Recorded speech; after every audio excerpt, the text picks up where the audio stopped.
We're in the garage getting a refresher course in car maintenance this morning, courtesy of Sci-Tech Automotive. Their service manager, Katherine Henry, joins us this morning. Welcome to the show. Thank you. Car maintenance is different than it used to be because cars have changed. They're more high-tech. They are very different. There is more computing power in your cell phone than what sent the Apollo lunar module to the moon. Wow. So it's very different. Nobody's cracking the hood anymore and just figuring out what's going on in there anymore. Yeah, because I used to pull over a ditch and change my own oil or put a new starter on. I mean, there are things you could do to a car. Right. Now you can't do it to a car Not so so easily. much. But when you're driving along and there are certain sounds you should listen for, and one of them is the brake. Listen for the brakes. Brake noise is always something that people worry about, but they ignore it.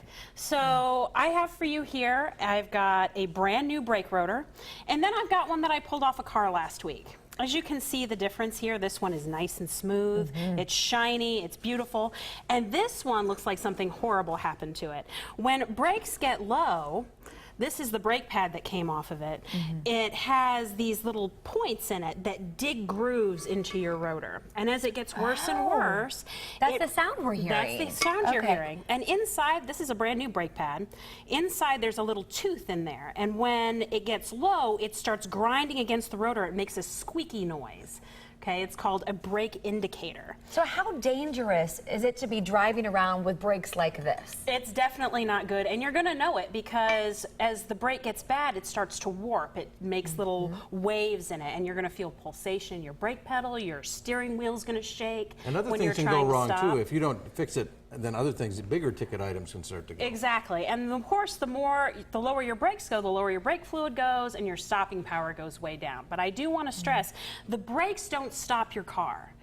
The brakes actually stop the wheels. They stop the rotor. The rotor is what turns the car and the wheels.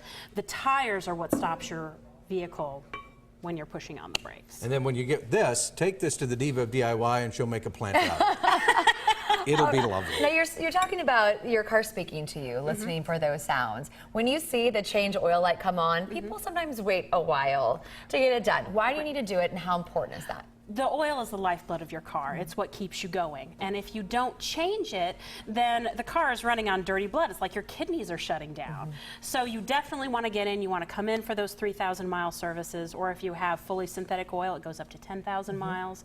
So it really depends on what you'd like to do. And it's very important that you put the right kind of fluid in the right holes. You know, in the old days, you'd pull up to get gas and somebody would come out and check your oil, and since that doesn't happen anymore, right. It's you really have up to do you. that. Yeah, absolutely. If you have an older vehicle, I suggest you check your oil every other oil change, because cars consume oil, especially as they get older and they start having problems. So you want to check your oil yourself, make sure you're not running low. You want to make sure you're putting the right kind of fluids in. Show us how we would check our oil, first of all. Not a before we go problem. too far. So right here is my dipstick. Okay, so this is where I'm going to check my oil. And you pull it out. You don't want to do this while the car is running, because then, of course, you're going to have oil inside of the engine. You're not going to get an accurate read.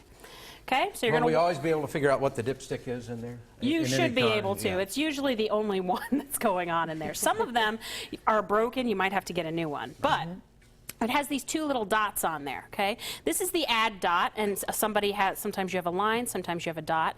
When it gets down to here, you need to add oil. Anywhere in between here, you're safe. Okay, but this is your full line. So after you wipe it off, you're going to stick it back in there with the car off, of course. And then you're going to pull it back out and you're going to look at it. As you can see, my oil's full. It's also pretty clean. It's not super dark.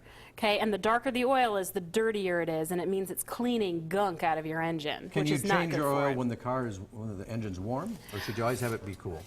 Well, that kind of depends. You can change it when it's warm, Or at least check it. Can you check it when you can check it when it's warm as long as it's off. Oh, okay.